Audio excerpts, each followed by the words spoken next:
Good evening, students. Today I am going to discuss and going to start a video Grammar Connect book class 6. I am opening chapter number 2. Already I have given you a descriptions of transformation interrogative sentence into assertive sentence. Okay. In the previous class I have given you the descriptions and also I have given you the home task. And although no one has submitted now, not taken any homework from you, I hope it will be submitted soon. And the subject and predicate part I am going to discuss today. One of the important part is sometimes students may confuse what is the subject part and what is the predicate part. Sometimes it seems easy, but in most of the cases, students get confused. What will be the subject? And sometimes there are two subjects and two objectives maybe, then students get confused. So to clear your confusion, we will discuss today what are the subjects and what are predicates.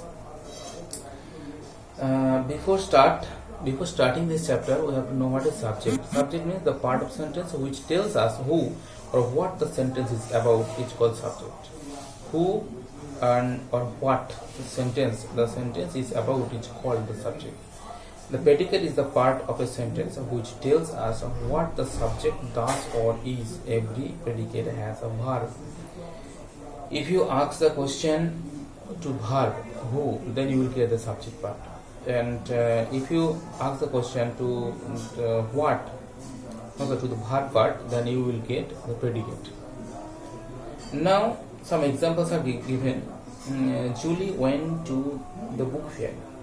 You can see the page number 13. The went word, that is verb, is written as a red mark. And if you ask the question who, then the result will come out Julia is subject, and to the book what, to the book fair, where to the book fair, that is the part predicate. To the pink peonies are beautiful. Peonies are beautiful are the verb here. So what? Pink peonies, that means it is the subject part, and beautiful, who is the question, and pink peonies, and what beautiful is the predicate part. Okay, these are the examples. Some examples are given, or some rules are also applicable in this form. If imperative sentence, in imperative sentence, subject is always you. For example, thank him. You thank him. The you is always invisible, you can't see it, but you have to imagine or you have to guess it must be you. You thank him. The subject you has been and dropped it. In exclamatory sentence, the subject can be placed towards the end, maybe towards the end. What a versatile actor she is the subject here.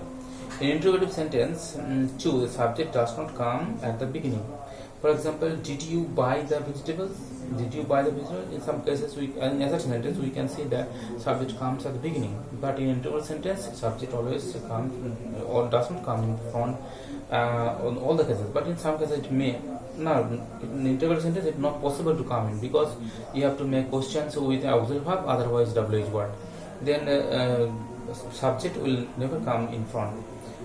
But in exclamatory sentence, it may be at the end, and the imperative sentence, subject will be dropped. Okay. Now some workout also given as a question. Draw a single line below and below the subject and double line below the predicate. That means you have to make single line below subject and predicate double line. Sitting on the window sill of my cottage was a tiny hummingbird. Sitting on the windowsill of my cottage was a tiny hummingbird. Who? Tiny hummingbird is the subject, and rest of the part is predicate. Both these journals are Anandinis. Both these journals are who? Both these journals. Okay, both these journals are the subject part, the predicate part. That means you have to. I think it will be clear if you read the rules. And if you try to do this at home, and it will be a homework obviously. A, B, C and D is your homework. Page number 14 is your homework.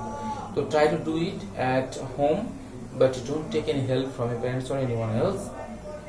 I think it will make you clear to understand. Okay, thanks for watching. Bye bye.